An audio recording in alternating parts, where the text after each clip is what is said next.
Okay, junior high, today I'm going to show you guys the second step of what you are going to do for your shoe design.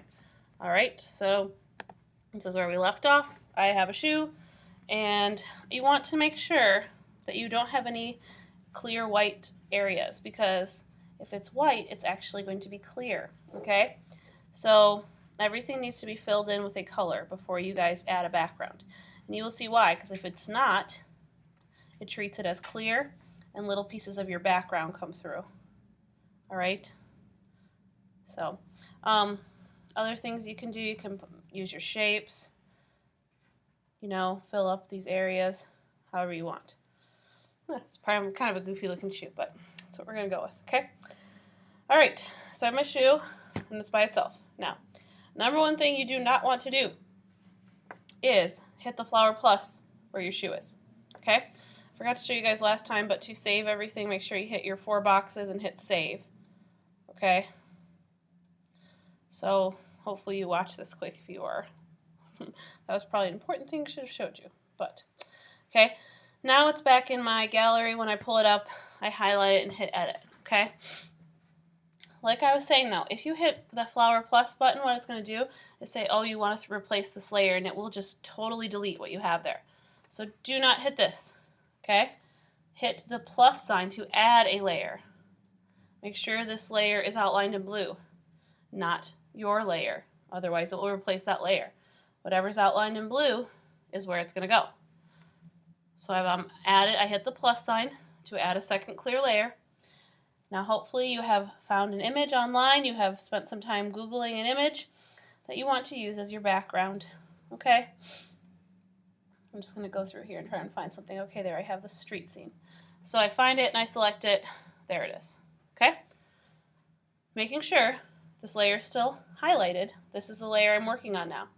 I can go to my transform button and I can zoom in that image. I want to do that so that I don't have any like parts where you can see it clips off, because that just won't look good for a slogan. All right, now I can't see my shoe. That's because this is on top of my shoe. If I go to my layers button, these 3 lines on the side allow you to change the order of your layer. If I hit it, do you see how it becomes hovering? I pull it up, and now my shoe is on top of my background.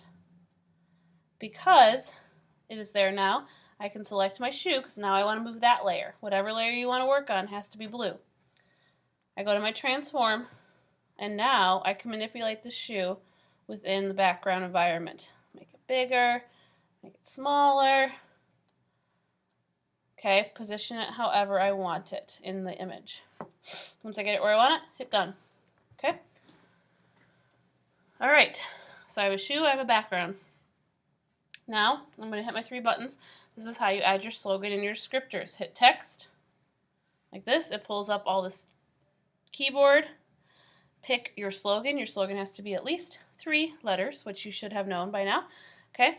Then you can pick the type of text you want. This wheel gives you your colors, so pick what color you want it to be. It's a good idea to have it match your shoe if you can. Make sure it's easy to read. That darker purple is a lot easier to read. Okay, now while I am on text, I can manipulate this and move it around wherever I want it to be. Okay. Put it right about there. Okay. Once I have it where I want it, I hit done. Okay. This little button here makes it bigger. Okay. This little button makes it opaque. Okay. All right. Once you hit done, it's where it's at. You cannot move it anymore. So make sure it's what you want before you hit done. All right, because you can't change it again. All right. I don't think you can even, okay. The only thing you can do is hit the back button. If you ever accidentally hit done and you don't want it, you can hit your back button, but you can only do that one time. And then I hit the replay to put it down there again. So, live your life. Now I'm going to go through and I would add my descriptors. So, why would people want to buy this shoe? Flexible. Okay, make sure you're spelling these correctly, so look them up if you're not sure. Obviously, my descriptor should be much smaller than my slogan. It could be purple, but maybe a different kind, maybe a little more of a pinkish purple here.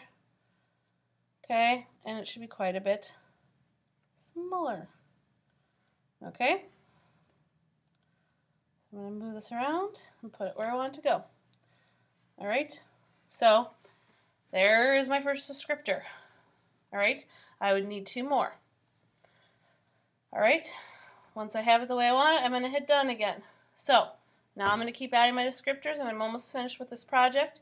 Remember to exit and save. Hit your 4 buttons. Hit save. Okay, and it is in your library now.